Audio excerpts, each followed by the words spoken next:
Boa noite a todos.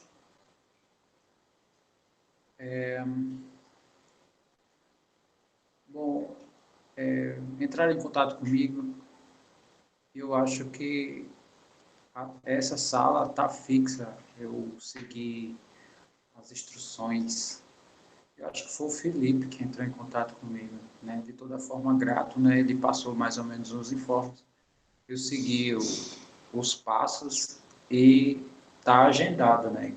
Essa sala, por hora eu deixei para sempre, mas aí quando estiver chegando perto do fim eu desfaço, né? Eu encerro esse compromisso, vamos dizer assim, né? De acordo com o Google Sala de Aula. Vamos ver se não vai dar problema, né? Eu acho que vai ficar permanente. Bom, vamos ver, né? Vamos ver se quarta-feira não dá problema. Eu acho que não vai dar. Ok. Então,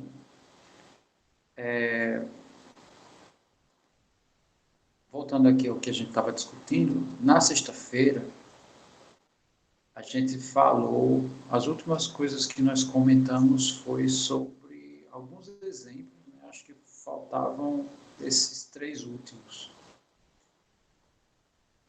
Né? Eu acho que a gente discutiu até o exemplo 6. E eu coloquei lá no Telegram um PDF suporte que eu uso no ensino médio. Isso aqui, na verdade, é uma analogia, né? Não é, o nome para esse caso aqui não é conjugado, mas funciona da mesma maneira. Inclusive, até nas aulas, tanto do semestre anterior e nas aulas, isso aí é o que a gente vai discutir hoje, tá? Tanto nas aulas presenciais, às vezes tinha esse comentário, né, que uso conjugado. Tudo bem, Cláudio. De toda forma, eu comecei a aula agora, né? Então, eu estou ainda fazendo os comentários. Mas, de toda forma, né, grato pela atenção. Tá, então, vamos aqui a esse exemplo 7. Né? Esse exemplo 7, quando o meu x se aproxima do 3,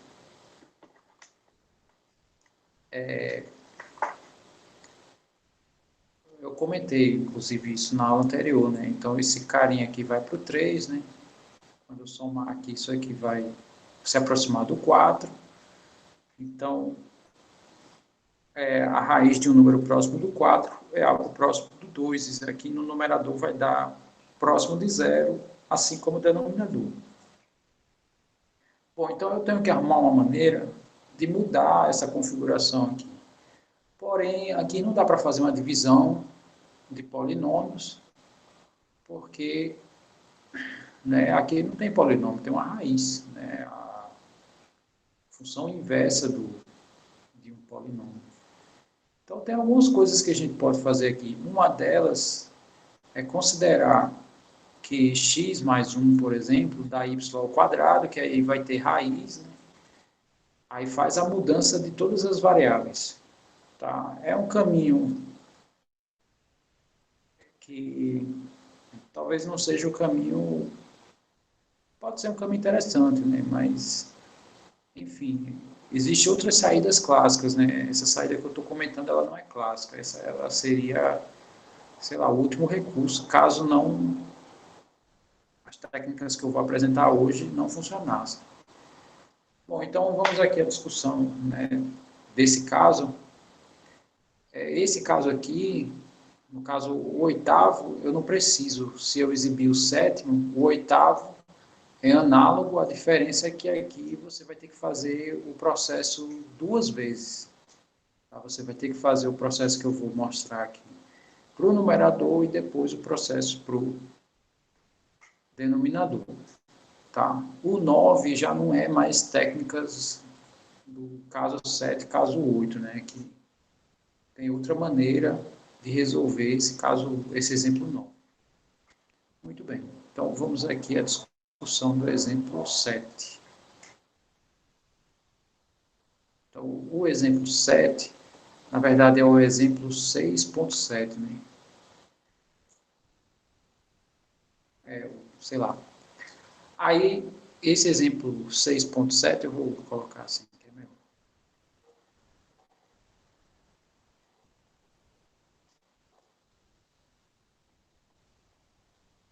Ele diz o seguinte, que o limite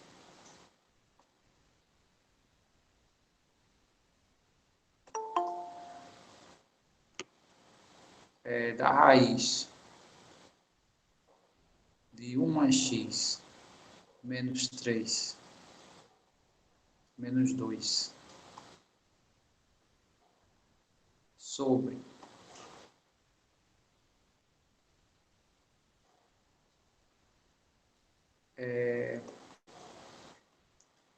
x menos 3, quando x se aproxima do 3, né, isso aqui a gente já sabe lá o valor, não me recordo agora, mas enfim. Então a ideia é a seguinte, isso aqui vai ter que sair, assim, essa raiz some se eu conseguir levar isso aqui ao quadrado. Sendo que se eu simplesmente elevar ao quadrado tanto o numerador quanto o denominador, a raiz não vai sumir, né? Ela some, né? Vai virar 3 parcelas, né? A primeira ao quadrado, menos 2 vezes a primeira vezes a segunda. Aí, essa segunda parcela mencionada ainda tem a raiz. Então, só elevar ao quadrado não é solução, né? Não me dá uma saída para esse caso aqui. Então, uma ideia para se resolver isso é fazer uma coisa semelhante ao que se faz no processo de racionalização, né, de números reais. Né? Quando a gente estuda a trigonometria, né, aí às vezes a raiz fica no denominador, a gente tem que arrumar uma maneira de tirar ele. E a técnica, né, que é inspirada aqui para resolver esse problema é essa, né? Se eu tenho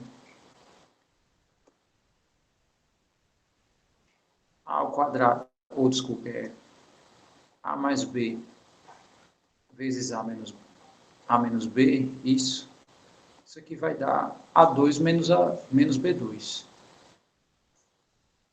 Tá, então, se eu tomo esse A como sendo uma estrutura desse tipo, né, que, sei lá, se a minha raiz for uma estrutura, se eu chamar de A, por exemplo, e esse 2 eu vou chamar de B, né, eu vou usar esse carinha aqui para que essa parcela fique ao quadrado, consequentemente a raiz some. Então, essa seria a ideia para eu conseguir eliminar essa raiz, né? Essa técnica aqui, que seria a nossa saída. Tá, então, aplicando isso aqui, a gente vai ficar com a seguinte coisa, né? Isso aqui vai ficar a raiz de 1 mais x mais 2. Estou seguindo mais ou menos esse protocolo, considerando que essa parcela do numerador é algo semelhante a esse termo aqui, né? Então eu vou jogar isso para que eu transforme nisso. E se eu jogo no numerador essa parcela, eu tenho que jogar a mesma coisa no denominador, visto que eu não posso alterar a lei de formação da minha função. Né? Então aqui vai ficar a raiz de 1 mais x mais 2, né? Tanto no numerador quanto no denominador. Ok. Agora a gente aplica essa ferramenta aqui. Né? E aplicando essa ferramenta, a gente vai ficar com o seguinte. Aqui vai ficar quadrado da primeira parcela, né, que vai ser ela própria, menos o quadrado da segunda parcela, sobre esse produto aqui do denominador. Tá? Deixa eu ver.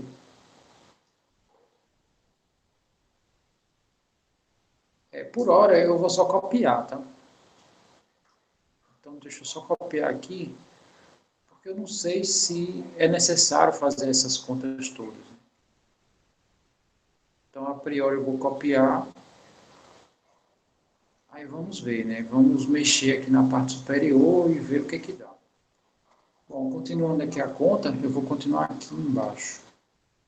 Isso aqui é igual ao limite x tendendo a 3. Aqui vai ficar menos 4 mais 1, dá menos 3.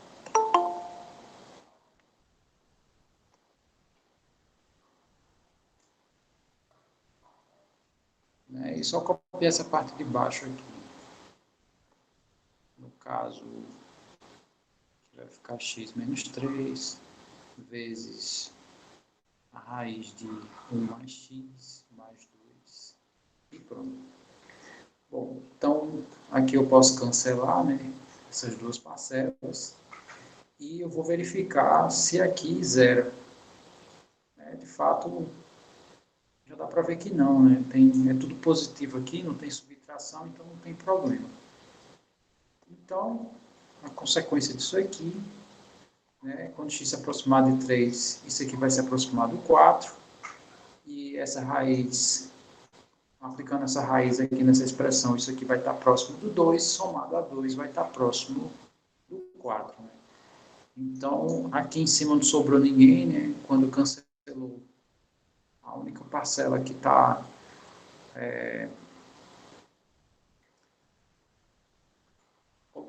como é que eu digo? Ele não está aparecendo, mas ele existe aqui. É o 1, né? Que aqui, como eu efetuei uma divisão, aqui fica 1. Então, vai dar 1/4 isso aqui. E pronto. Está resolvido aí o nosso exemplo 6.7. Tranquilo? Nesse caso aí?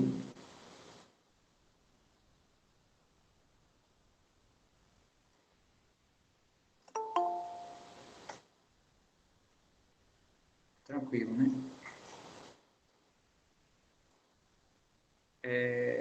O x menos 3 da parte superior, você está falando? Na verdade, esse x menos 3 da parte superior, ele apareceu. Tá? Porque quando eu efetuei esse produto aqui, essa raiz, ele está fazendo o papel desse Azinho, né? Inclusive eu vou colocar aqui. E esse 2 está fazendo o papel desse B. Então, o que a gente tem aqui? Tem uma diferença, né, dessas duas parcelas, vezes a soma. Aí o resultado disso, né, é o quadrado do primeiro, que o quadrado da raiz é o que tem dentro, menos esse número que é o nosso B ao quadrado, que é 4.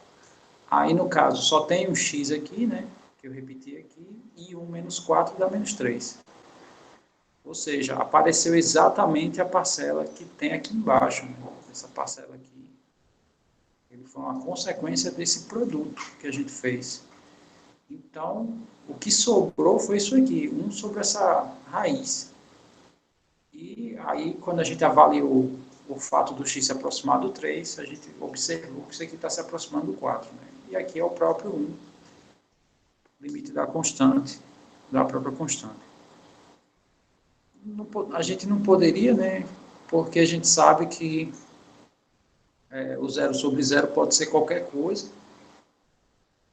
E essa qualquer coisa, na verdade, né, quando a gente aplicou esse artifício, essa qualquer coisa virou 1/4. Né? Ou seja, todas as possibilidades viraram uma só.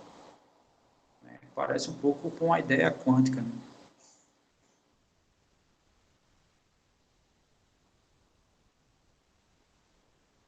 Não, aqui não dá. Não dá para fazer divisão porque isso aqui não é polinômio.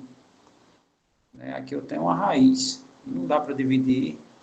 Não dá para eu pegar uma raiz, né, e dividir o x menos 3. Né? Como é que eu vou fazer essa divisão? Porque o que a gente comentou na discussão da aula anterior, né, a gente tem que observar as duas primeiras parcelas. Tá, então, quem eu tenho que jogar aqui, né, não vou nem colocar A, porque A eu já coloquei aqui.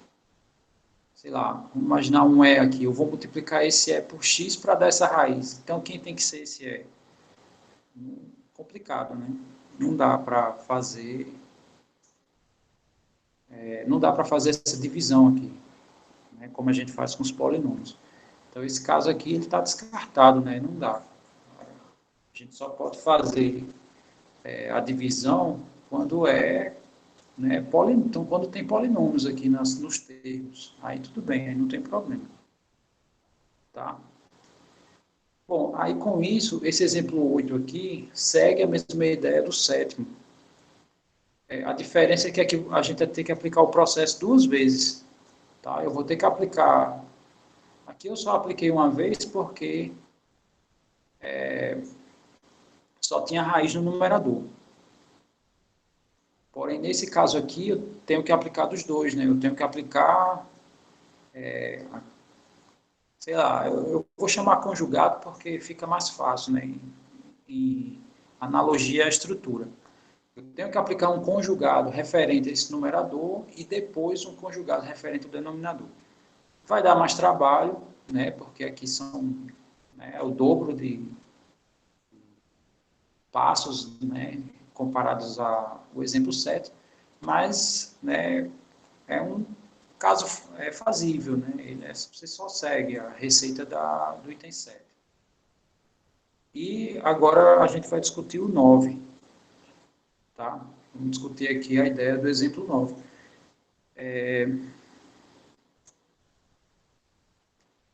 Aí teria que aplicar outro método, né? O João Guilherme está comentando o seguinte: se a gente aplica o método conjugado e se por um acaso ainda continua dando zero sobre zero, aí a gente vai ter que aplicar outro método, né? Significa que esse método está sendo insatisfatório para o que a gente está querendo.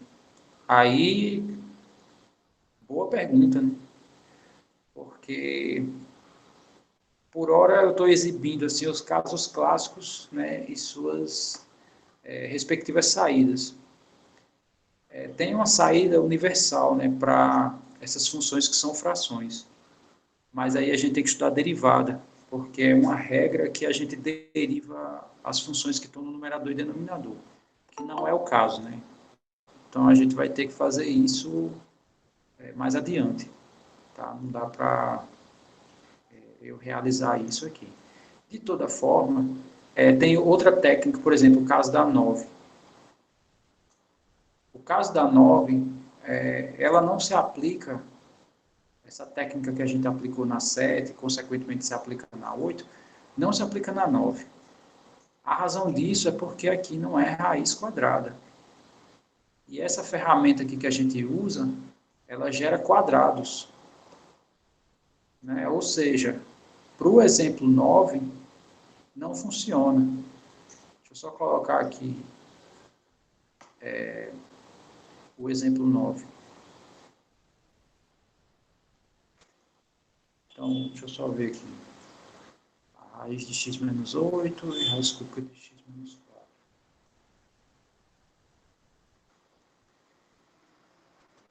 Então,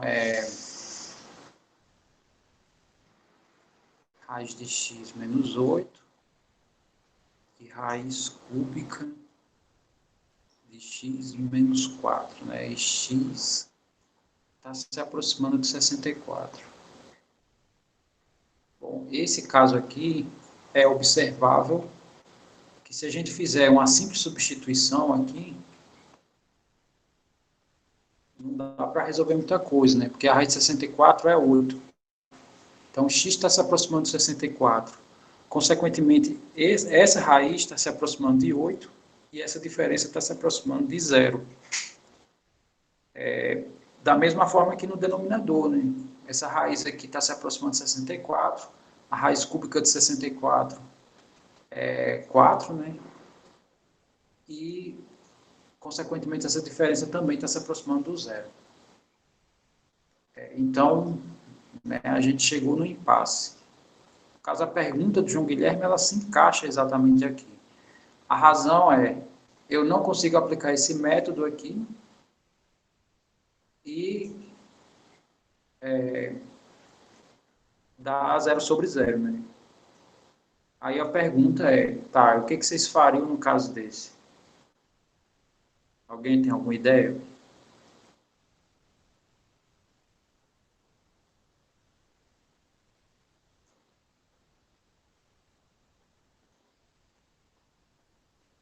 Ter zero no numerador, não. Porque se for zero no numerador, se for zero no numerador e o denominador for para um número, então seu limite está indo para zero. Mas aqui não é o caso, né? Aqui o caso é que ambos estão indo para zero, tanto o numerador quanto o denominador. Então, né, esse exemplo aqui, ele está caindo aqui nesse caso. Aí o Davi, ele colocou aqui um comentário. Ele diz que não é possível achar o limite, né? Bom, na verdade, essa indeterminação aqui, ela não é impossível de ocorrer, né? Isso aqui é um número, né? Isso aqui é um número, a gente só não sabe quem é, né? Então, na verdade, isso aqui ele está maquiado. É como se fosse um arquivo oculto, né? Essa indeterminação equivale a isso. É uma pasta oculta. Então, ela existe, mas você não consegue enxergar. Então, essas ferramentas que a gente está usando são as chaves que liberam esses arquivos ocultos. Aí você consegue enxergar o quanto ele dá. Essa é mais ou menos uma ideia, né, um comparativo do que a gente está fazendo aqui. Então, deixa eu só ver o que o pessoal comentou. É verdade. Aqui eu já mostro no documento, né, no caso é 3. Né? Esse limite vai para 3, né? Ou seja, não, tudo bem, relaxa. Esse exemplo vai para 3, ou seja, ele existe, mas na hora que a gente, né, faz a análise aqui, aproximando o meu x de 64, a gente não consegue determinar de cara que é esse valor. Né? Então,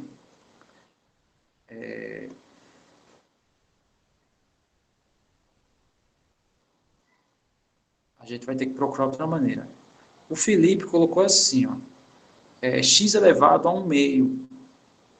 Bom, ele foi... Eu sei que muitos aqui não responderam assim, né? Não chutaram, digamos assim.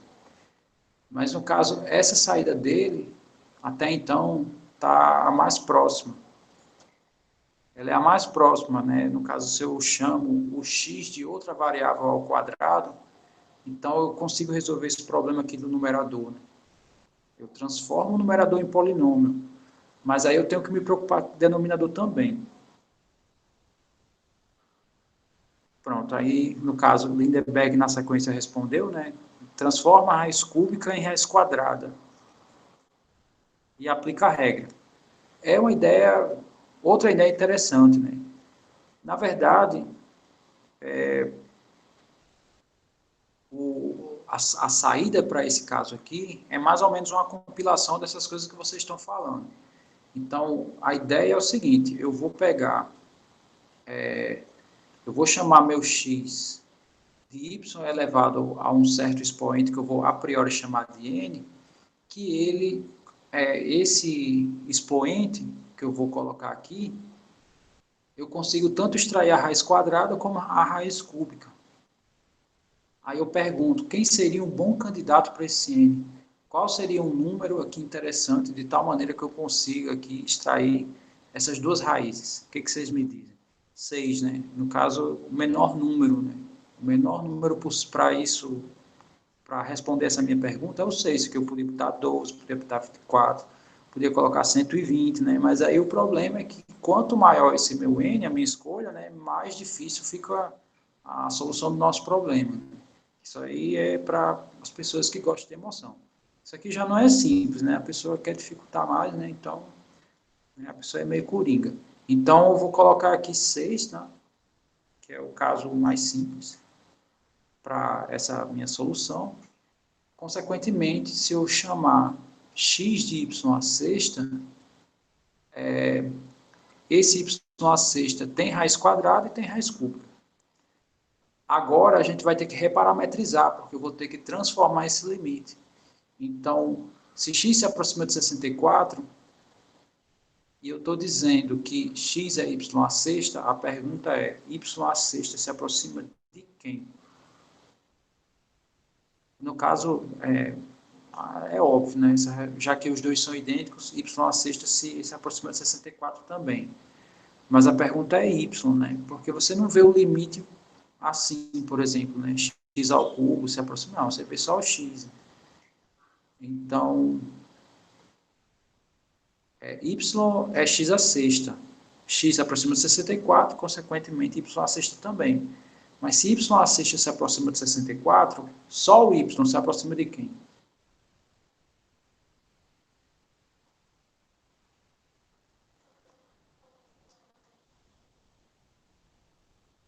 Da raiz sexta de 64. Muito bem.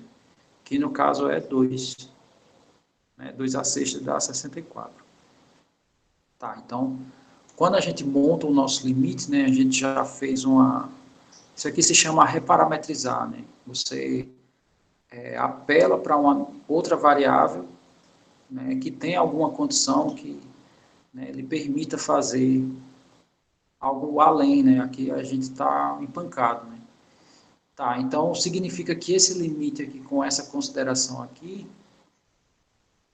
ele pode ser reescrito dessa maneira, né? E são coisas equivalentes, né? Encontrar esse novo limite equivale a encontrar o valor desse limite, ou seja, é a saída, né, para se resolver esse limite. Tá, então a raiz quadrada de y à sexta vai dar y à terceira, né, menos 8, e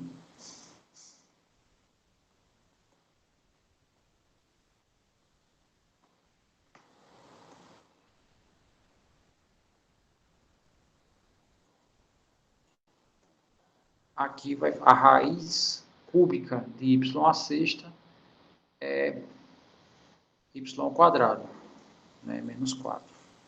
Tá, então agora eu reparametrizei. Pergunta, eu preciso fazer mais alguma coisa aqui? Você já se sente satisfeito, sabe terminar ou eu preciso terminar?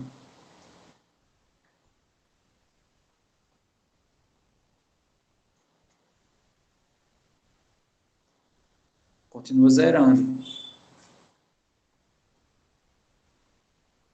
O mesmo dá 7. Aí não precisa, né? Pode ser essa ferramenta aqui, né? Porque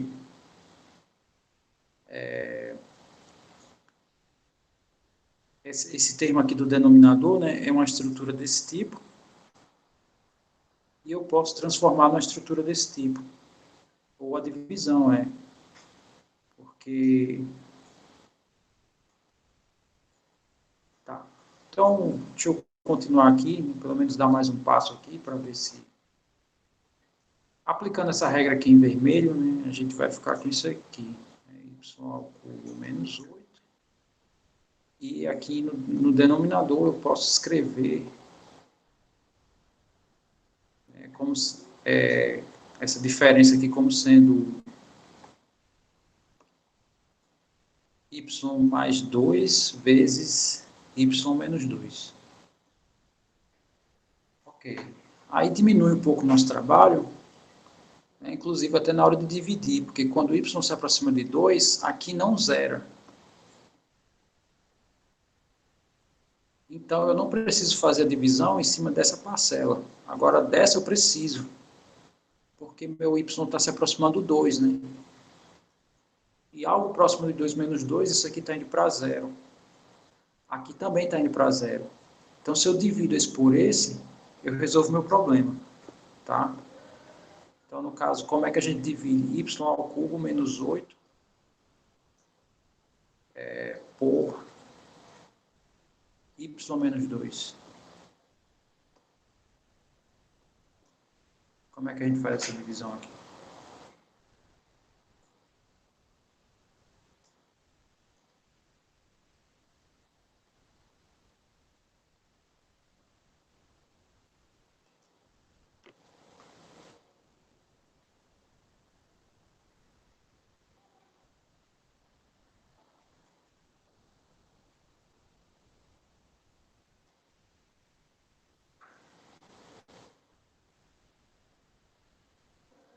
Esqueceram?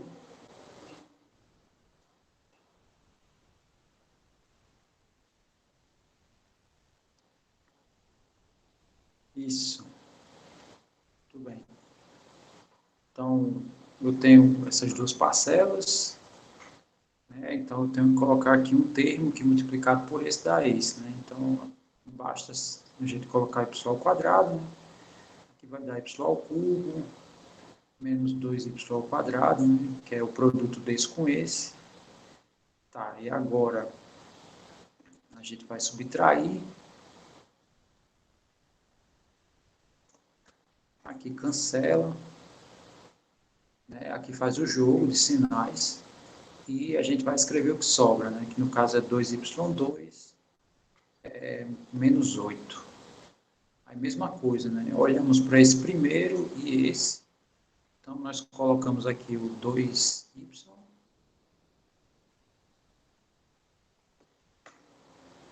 Tá, e fazendo o produto aqui vai dar 2y2 menos 4y. Subtraindo aqui. Aqui vai cancelar. Aqui vai dar menos com menos aqui vai ser mais, né? Essas duas parcelas aqui não tem como operar. Então, vai ficar isso aqui e aqui vai ficar mais 4. Né? 4 vezes isso dá exatamente isso. E a diferença dá zero.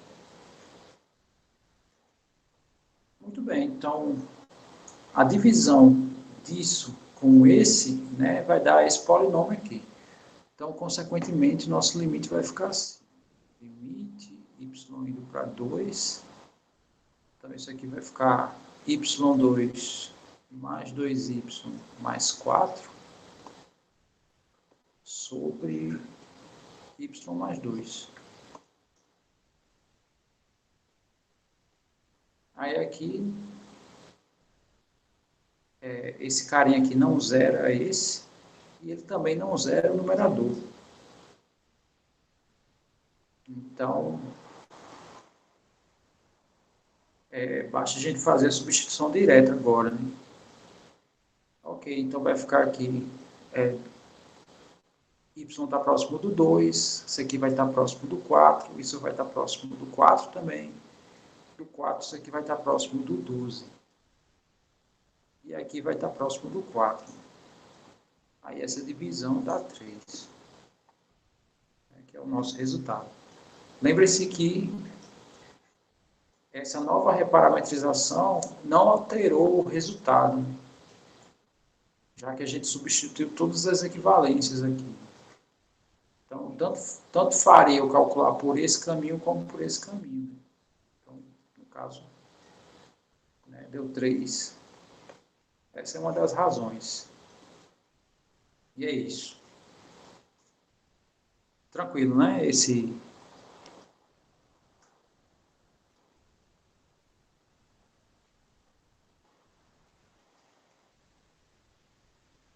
Bom, aí eu desconheço, né? Porque o conjugado não funciona aqui, né?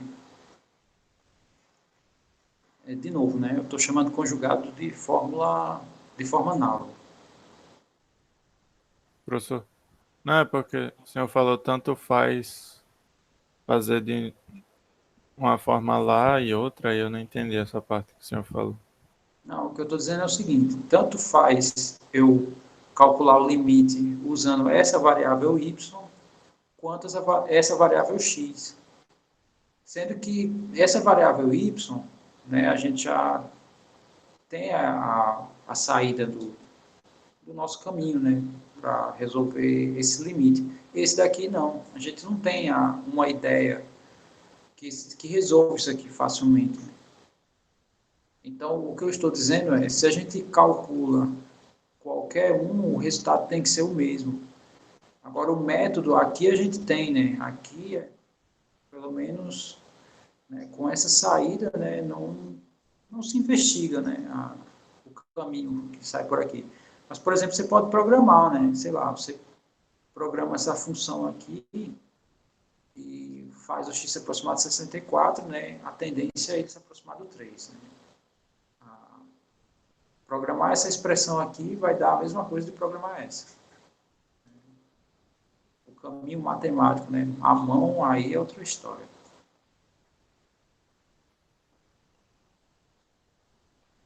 Ok.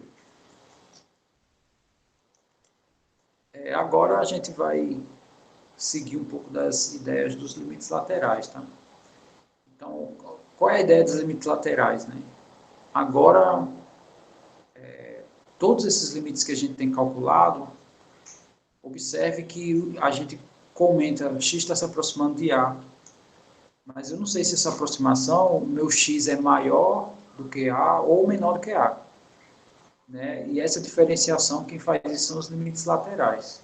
Então, existe o limite lateral à direita, que eu vou pegar os valores maiores do que um certo a, né? E eu vou fazer esse meu valor decrescer aos poucos para se aproximar cada vez mais do A, né? Então ele vai decrescendo e vai se aproximando do A. Isso é o que a gente chama limite pela direita, né? Eu vou pegar valores maiores do que A. E pela esquerda a gente pega valores menores, e esses valores menores a gente faz esses valores crescerem, né? Para se aproximar cada vez mais de A. A ideia, essa ideia que eu acabei de comentar, né? Ela se resume à seguinte coisa, né? Eu tenho aqui um valor A, e eu posso considerar, inicialmente a gente estava considerando a aproximação simultânea dos dois lados. Agora não, né? A gente vai pegar um valor e vai fazer ele se aproximar cada vez mais de A, onde todos esses valores são maiores do que A.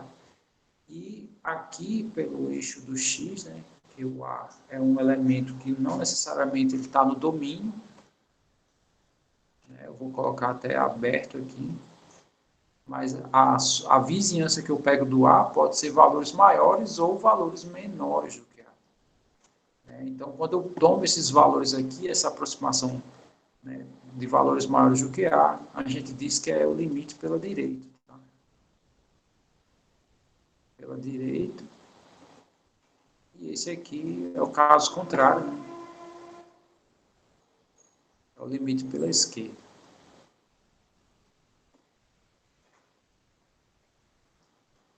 Sim, aí em relação à escrita, se eu uso esses valores aqui, a gente representa simplesmente assim, ó, né? A gente indica mais ou menos o sentido aqui de crescimento para a direita, né? Sempre eu vou ter, depois de um certo momento, né? Eu não sei se A é positivo ou negativo, mas esse aqui é o caminho na direção dos positivos, digamos assim. E pela esquerda é o caminho na direção dos negativos, né? Então, esse limite aqui são os valores que estão à direita do A, né? Ou seja, depois do A. E o limite, quando eu analiso usando esses valores, se chama limite à esquerda, e a gente escreve simplesmente assim. A lei, a gente, por hora, né, não usamos nenhum exemplo, né? Então, sei lá, uma lei qualquer. Ok. Então, essa é a ideia. Vou passar aqui, vou fazer uma leitura para a gente reforçar um pouco dessa ideia aqui para vocês. E já já a gente discute alguns exemplos. Bom, os limites laterais nada mais são do que observar a tendência do f quando os x são valores menores que a, crescendo até bem próximo dele, né, que é o que eu estava comentando, esses carinhas aqui pela direita do a, né, ou seja, valores maiores do que a.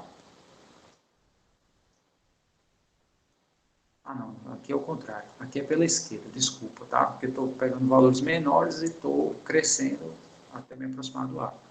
Ou são valores maiores que A, decrescendo até bem próximo dele. Isso é o que a gente chama pela direita. Assim, o limite f é L pela esquerda se x tende a A sendo menor do que A. Né? Faz com que o f se aproxime de L e em símbolos a gente escreve isso daqui. Parece demais com a escrita do limite geral, mas tem umas pequenas diferenças que eu vou pontuar aqui. Então, o limite da minha função é um certo L, né? Quando o meu x se aproxima de A pela esquerda, né? Não sei se vocês estão conseguindo enxergar, mas aqui tem um expoente que é um sinal de menos, que indica isso. A equivalência disso aqui é que para todo epsilon, né, sabemos que esse epsilon ele é o limitante aqui das minhas imagens para o L, né? Então aqui eu imponho um intervalo de aproximação desses dois caras, e para todos esses epsilons que a gente tomar, né, se são para todos, pode ser quaisquer, inclusive a gente pode escolher, e a gente abusou um pouco dessa questão de escolher em algumas demonstrações. Então, para cada epsilon vai existir um delta, né? Se existe uma relação entre epsilon e delta, é porque o limite acontece, né? Essencialmente, essa é a ideia geral. Tá ok. X menos A é maior do que menos delta, né? Então, aqui a coisa ficou confusa, mas eu vou dizer o que significa isso. Implica que essa distância é menor do que epsilon. Então, aqui eu não estou usando distância. Quer dizer, estou e não estou. Mas a ideia desse limite, dessa escrita, é a seguinte. Eu estou olhando pela esquerda. Então, o que a gente sabe, né? Vamos supor que o limite da minha função, ele é um certo L, quando x se aproxima do A pela esquerda. Né? Tá, e se eu for escrever isso aqui em símbolos, lá já estava escrito, né? Mas aqui eu digo que para todo epsilon maior do que zero, existe um delta também maior do que zero. Tá ok. Bom, esse x aqui, ele está à esquerda do A. Então, significa que o A é maior do que x. Aqui, né? Pela esquerda. O A ele é maior do que x. Tá? Então, se eu fizer A menos x, né, aqui eu vou ter uma distância delta. Então, sei lá, se eu faço eu olho aqui a distância do x para o A, é menor do que delta, olhando assim grosseiramente. Mas como é que a gente escreve aqui, né? Eu pego o maior cara, delta é uma distância, então é positiva, né? Então eu pego o A e subtraio do x, já que o A é maior. Então isso aqui é isso mesmo. É menor do que delta. Né? Delta é a distância até aqui. E o A, ele não está aqui, né? Ele vem antes. Então essa seria uma maneira. E com isso, a distância do f de x para o L é menor do que epsilon. Aí, se eu começar a mexer aqui nessa desigualdade, né? Por exemplo, multiplicar por menos 1, isso aqui vai mudar, né? E vai ter mudança de sinal. Então, x menos a vai ser maior do que menos delta, que é justamente o que está escrito aqui. Ó. Sendo que essa escrita equivale a essa, né? Essas duas coisas aqui são equivalentes. Então, tá aí a ideia do limite pela esquerda. Todo mundo entendeu a ideia do limite à esquerda?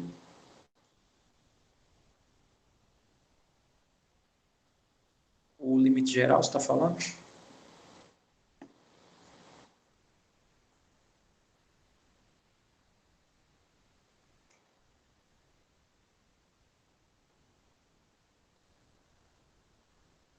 Sim, entendi. Aqui, né?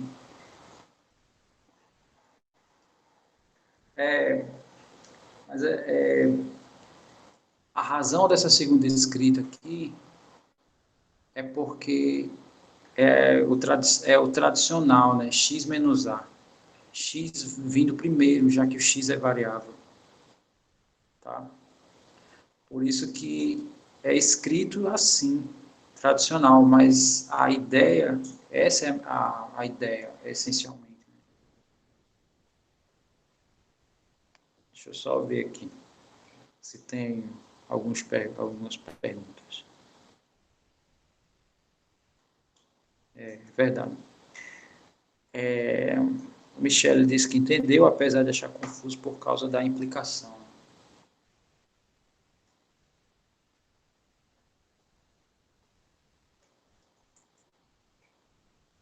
Tá. E o João não entendeu a parte do A menos X. Tá, deixa eu voltar aqueles desenhos nossos, né? Só para reforçar um pouco aqui da ideia.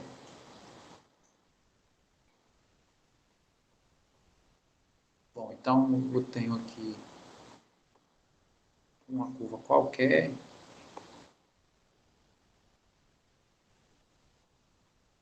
E tem um ponto aqui que suponha que é o que a gente está estudando.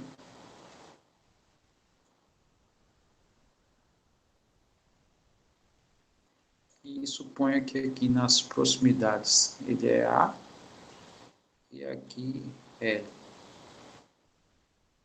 O que foi que a gente viu de forma geral, né? De forma geral, a gente viu o seguinte: toda vez que eu imponho uma distância aqui, e essa distância a gente chama de epsilon, vai existir uma distância aqui, ó, e essa distância se chama delta. De tal maneira, né, a aproximação aqui do A vai implicar na aproximação aqui do L. Essa é a ideia. Como o epsilon é qualquer, eu posso pegar esse intervalo o menor o quanto vocês possam imaginar. Né? A ideia é, se eu escolho qualquer epsilon e sempre existe um delta, significa que, por menor que seja esse intervalo, eu encontro um intervalo extremamente pequeno aqui também. Agora, se eu escolho um epsilon e eu não consigo encontrar um delta que se associe a esse epsilon, significa que aqui, quando se aproxima, aqui se distancia, né? Porque é um limitante o meu delta. Se eu não encontro, não tem limitação aqui. Eu não consigo limitação quando aqui está próximo, né? Consequentemente, né, eu não consigo que a aproximação aqui no domínio implique numa aproximação aqui nas imagens, falando de uma maneira, né, bem simples, né, e não tão formal. Tá? Essa seria a ideia. O que a gente está vendo aqui é só por um lado. A gente está olhando agora de um por um, né? Então a gente está olhando o que está acontecendo aqui, só desse lado, né? E depois a gente vai olhar o que acontece do outro lado. Então deixa eu só fazer aqui uns rabiscos, né? A gente está olhando aqui, né? Ah, não, tá muito. A gente está olhando o que acontece aqui, né? Nessa aproximação aqui do X e as implicações que nós temos aqui nas imagens, ou seja, a aproximação aqui, que pode ser por baixo ou por cima, né? Depende do comportamento, ou pode ser oscilatório, sei lá. Aí, como a gente está pegando valores que vêm antes do X, né? Ou, desculpa, vem antes do A,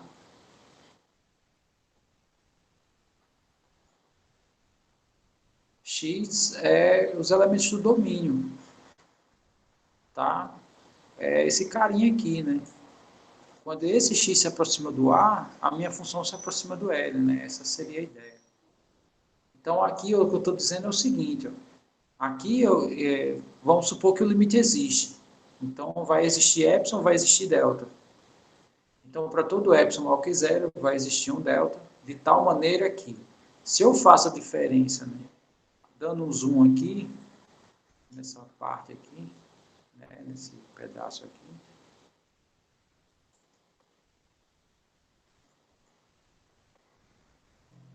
aqui eu tenho o A, sei lá, e aqui a minha distância é um certo delta. Aí aqui a gente pega um X. X pode ser qualquer elemento daqui, né? Qualquer X que eu tomar, ele vai estar se aproximando do A, né? Já que o delta, teoricamente, é um cara pequeno. Então, como o sentido da reta é para a direita, então eu estou pegando o A, que é maior do que X, e estou subtraindo de X. que a gente observa? Que essa pequena distância aqui, ela é menor do que delta. É isso que está escrito aqui, ó.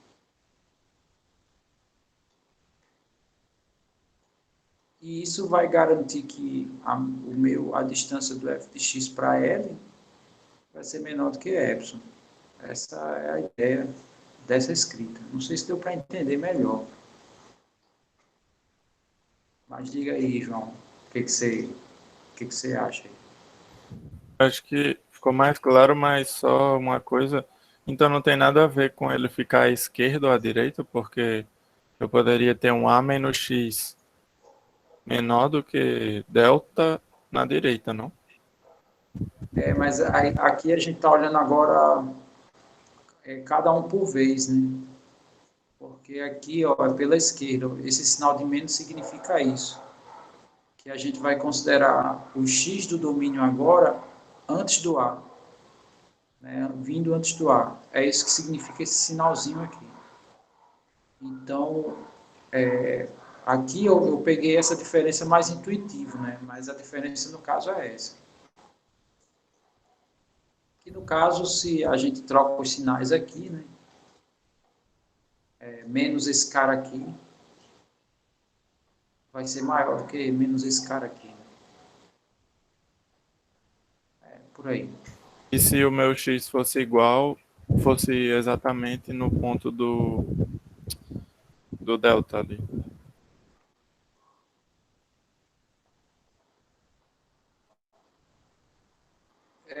Aí é uma coisa assim que, tudo bem, é uma pergunta interessante, né?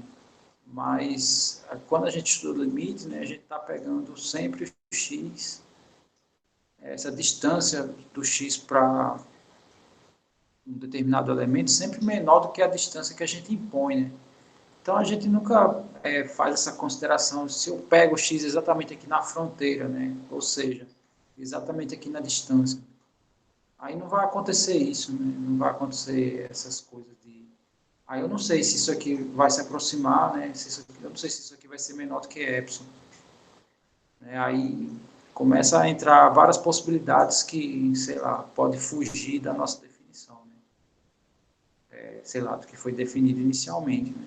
O que a gente definiu inicialmente, a gente está pegando sempre distâncias menores, né? De uma determinada distância imposta.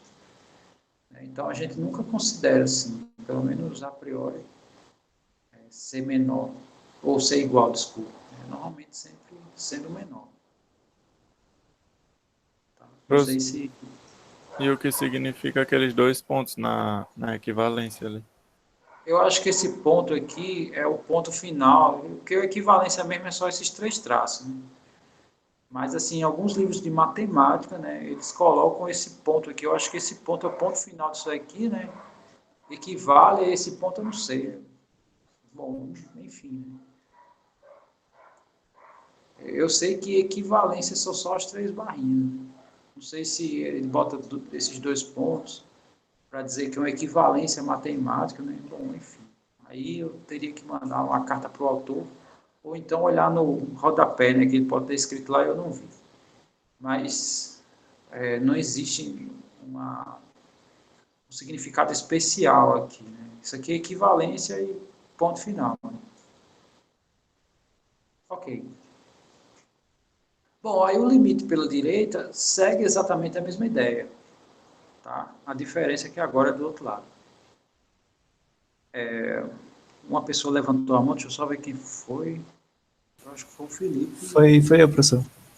Tá, fala aí. Ali, tem para todo epsilon maior do que zero, existe um delta maior do que zero, não é isso?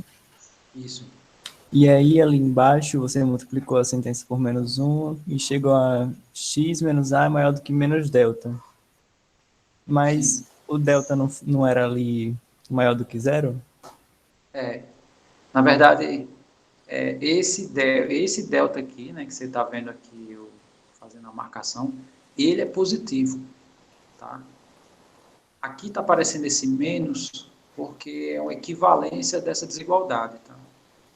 Então, aqui, e veja que essa distância é menor, né? Aqui ele já inverte, né? Quer dizer, há uma obediência, né, das propriedades de desigualdade, mas o que no fundo está valendo é essa. Né? A gente olha para esse caso aqui, uma aproximação, né, dos valores de x por a sendo menor do que essa imposição, né, do delta. É isso que vale. Né? Aqui é a mesma coisa, porém, para fazer a interpretação aqui já não é tão simples. Né?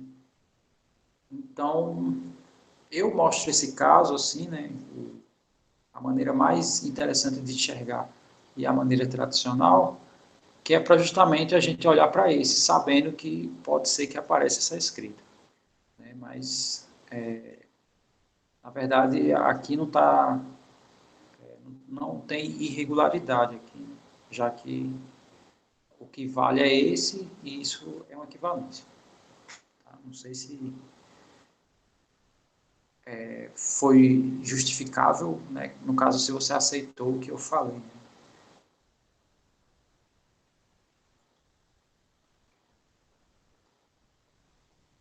Ok. No fim das contas, sei lá, isso aqui é uma firula, né? Que só se a gente abusasse demais dessa notação aqui que a gente ia aceitar, né? Mas a priori, né, essa aqui é bem mais intuitivo do que esse caso aqui, né?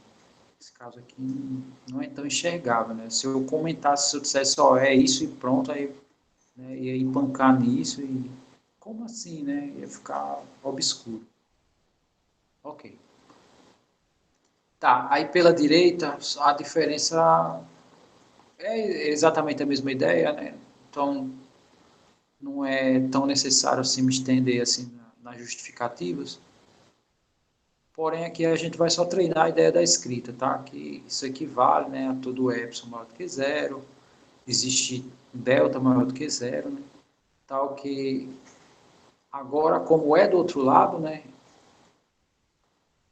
Então, sempre o x vai ser maior do que a. Então, interessante aqui, né? Vai ter um delta também aqui, impondo uma distância, né? Só desse lado. Né? Esse aqui é quando é pela esquerda. E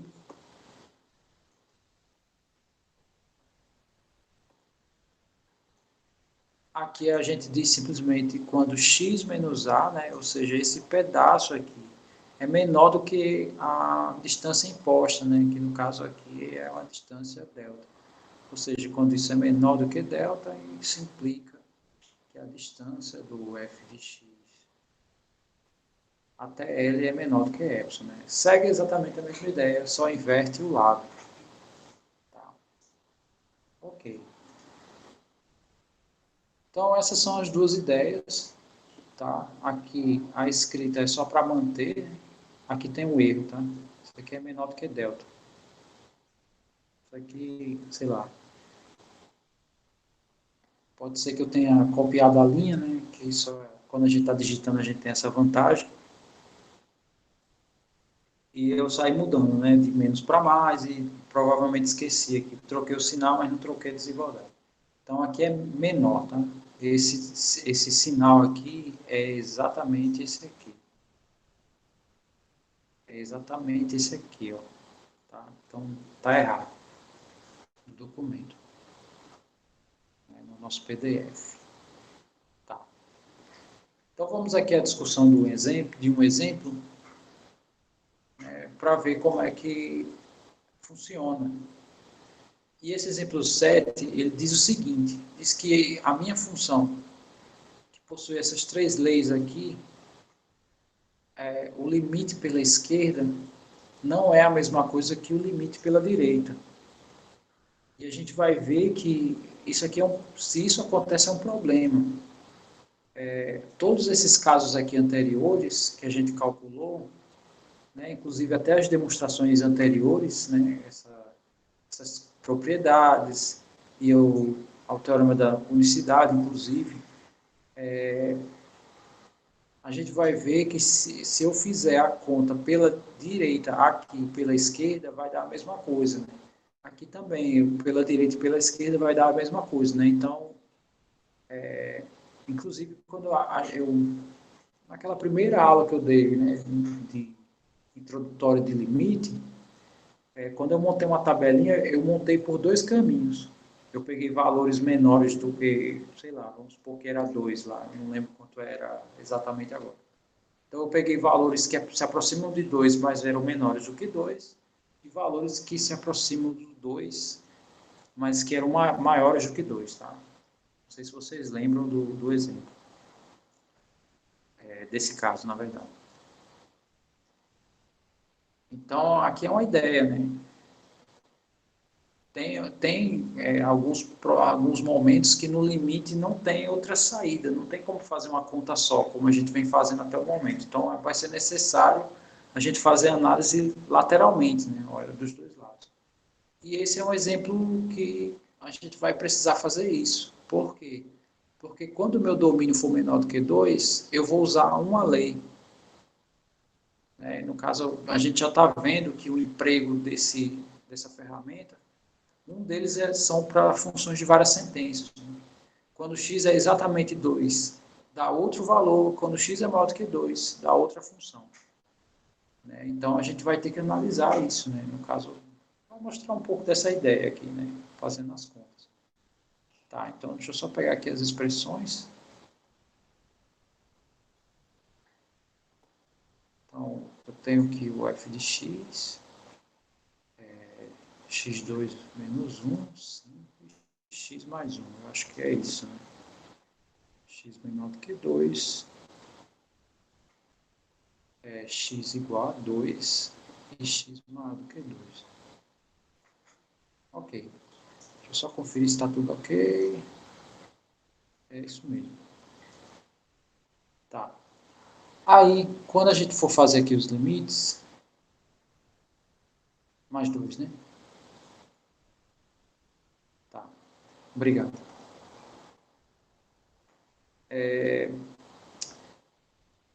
O ponto-chave aqui é o 2.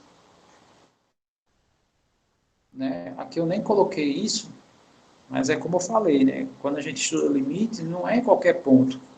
Porque se eu fizer o limite para x igual a 0, por exemplo, 0 é menor do que 2. Então, não precisa fazer o estudo lateral. O problema é no 2, já que a esquerda e a direita dele são expressões diferentes. Aí eu quero ver se acontece, sei lá, pode ser que aconteça isso. Aqui seja o 5, a altura 5, aqui não seja. E sei lá, aqui alguma coisa assim. No caso o contrário. Enfim. Eu não sei se é uma coisa desse tipo que acontece aqui, ou não sei se está tudo interligado, no caso tem uma parábola e depois uma reta, sei lá. Não sei, ele pode estar ligado ou pode estar aqui, usando o contrário de ligado, pode estar desligado. Mas é isso que a gente vai analisar. Então, primeiro eu vou fazer uma análise aqui, quando x se aproxima de 2 pelo lado esquerdo, É assim que a gente comenta, ou seja, eu vou pegar valores sempre menores do que 2. E aqui na minha função, a lei que expressa esses elementos aqui é essa primeira aqui, Então, isso aqui é x ao quadrado menos 1. Ok, aí a análise não tem muita diferença, A diferença é só saber qual é a lei que a gente vai usar. Esse x está se aproximando de 2. São valores menores, O sinal de menos indica isso. Mas são valores próximos desse valor, Então, a gente faz análise, como a gente vem fazendo nos outros casos. Então, quando esse x está próximo do 2, x ao quadrado está próximo do 4. E algo próximo do 4 menos 1, isso aqui vai estar próximo do 3. Tá? Então, esse é o valor do meu limite à esquerda. E o meu limite à direita, quando x for maior do que 2, a lei que a gente tem que usar, de acordo com a nossa função, é a terceira, A terceira regra, Então, a gente vai aplicar essa daqui. E agora, segue a mesma ideia. Esse x está próximo de 2, somado a 2, isso está próximo de 4. E, de fato, os valores são diferentes. Consequentemente, a a ideia grosseira do gráfico é uma coisa desse tipo, né? Então, tenho aqui uma parábola, né, até a altura 3, então essa altura aqui é 3, né, esse ponto aqui é o ponto 2, então aqui tem, ele é aberto aqui, né, porque a margem do 2 é o valor 5, e próximo do 2, pela direita, essa minha regra aqui vai estar próximo do 4, né?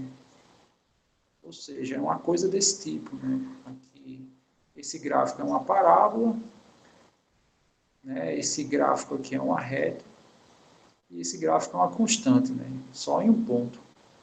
Então, o que está acontecendo nessa função é uma coisa dessa natureza. Tá? No ponto 2, há uma desconexão aqui entre, né, os gráficos e esse ponto, né, que faz parte aqui de uma das sentenças. Ok. Então, essa é a ideia desse exemplo. Aí vem aqui o teorema da unicidade do limite via limites laterais. Né? Então, que é o que eu estava comentando, né? Acabei dando um pouco de spoiler aqui. O limite da minha função é L, né? Quando x se aproxima do A, né? Isso aqui acontece se somente se os limites laterais vão para o mesmo elemento. Então,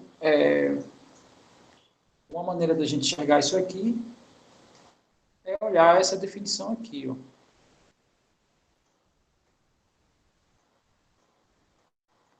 Porque aqui eu tenho como é que funciona meu delta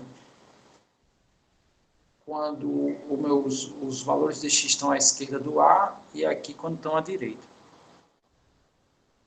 Observe o seguinte, né? No limite geral, no lugar dessa expressão aqui, eu vou até grifar aqui de vermelho, no lugar dessa expressão, no lugar dessa expressão aparece essa daqui, ó. X menos A menor do que delta. Mas o que a gente sabe, né? Que isso aqui é análogo a isso, né? Isso aqui é menos delta, menor do que x menos A, menor do que delta. E se a gente olhar assim, né? Olhar, separa isso aqui, né? Eu tenho essa informação e essa informação, né? Vou colocar mais ou menos uma embaixo da outra.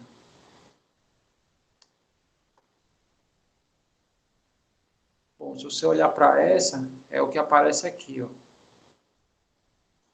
X menos A é maior do que menos delta. E aqui, x menos A é menor do que delta. Ou seja, se eu junto esses dois, eu tenho aquela... Eu vou ter a distância do x até o A, né, sendo menor do que delta. Então, o que isso significa, né?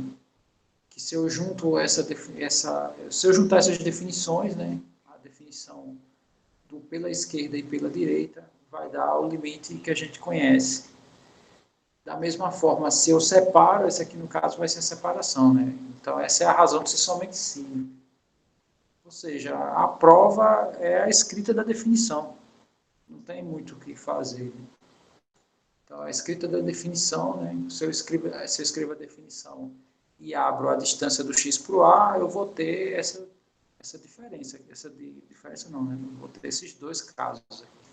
E se eu junto esses dois casos, né, o I ele já é uma conjunção. Né? Unir esses dois casos é esse caso aqui. Se acontece os dois, é porque acontece esse limite. Então, de fato, esse teorema não é necessário assim, uma prova escrever. Né? Porque a ideia não tem o que fazer. Né? A ideia, se você abrir a definição, você vai enxergar, né, exatamente esse fato. Tá. Aí, para terminar esse encontro de hoje, né, a gente vai comentar aqui o exemplo 8. Né? Essa ideia dos limites envolvendo infinito, eu vou deixar para quarta-feira. Tá? é aí que o João vai começar a entender, né, que não só ele, né, mas assim, pelo menos nos últimos encontros, né, ele tem me questionado muito essa ideia de infinito e indeterminado. Porque infinito você tem muitos casos, a indeterminação ela é uma omissão de informação. O infinito não, ele não está omitindo, é porque ele vai para aquilo ali, né? Ele está indo para uma coisa grande demais, né? A ponto de você não tem um número que represente aquilo. Então, sei lá, o infinito indica isso. Né? Algo não é possível ser medido, né? De nenhuma maneira. Aí tem diversos casos, né, de limites infinitos, inclusive alguns exemplos aqui que, sei lá, né, o x vai para o infinito, né, minha função vai para o número, ou o contrário, né, deixa eu ver se tem algum caso aqui. Caso contrário, não. Né? Bom, mas enfim. E depois os limites fundamentais. Tá? Aí quando a gente entrar nos limites fundamentais, aí a gente já está chegando no fim da nossa unidade. Não pense que estamos perto do fim, na verdade não, né? Aí tem a parte de continuidade. Tá. Pô, é muita informação, tá? Apesar de eu ter falado assim aparentemente como sendo pouco, mas não é, tá? É muita informação. Tá, o exemplo 8 ele diz que não existe o limite, né? Esse exemplo aqui, o limite não existe. De acordo com esse teorema aqui, né, para que exista o limite, tem que os laterais têm que ser idênticos. Né? E aqui deram valores diferentes. Ok, então vamos analisar aqui o exemplo 8.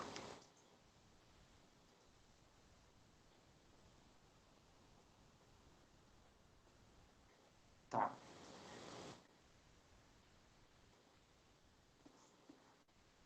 Então, o exemplo 8, esse limite é clássico, né? Que é o limite que usa aquele módulo que eu falei inicialmente. Então, esse limite aqui não existe. Né? É isso que o exemplo diz.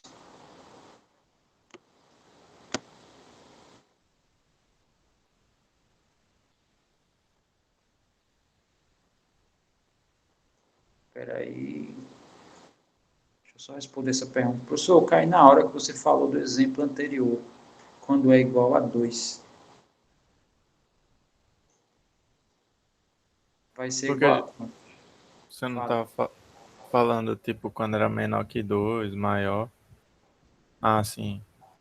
Falaram que era 5, né? Ah, tá. Sim, esse aqui.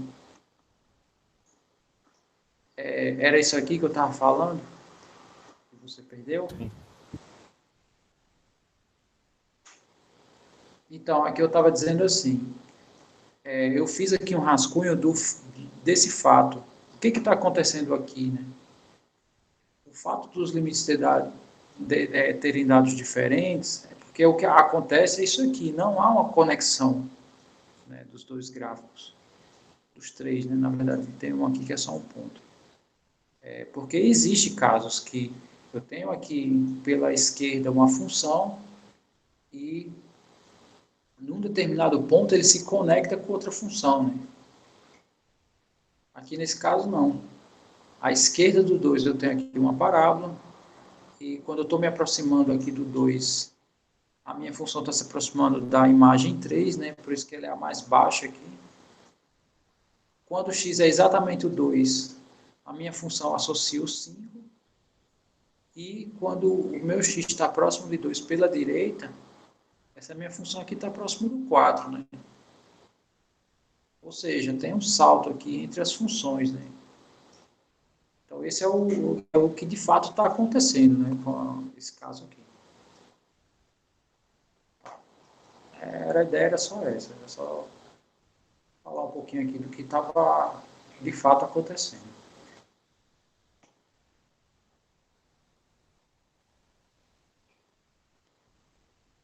Ok.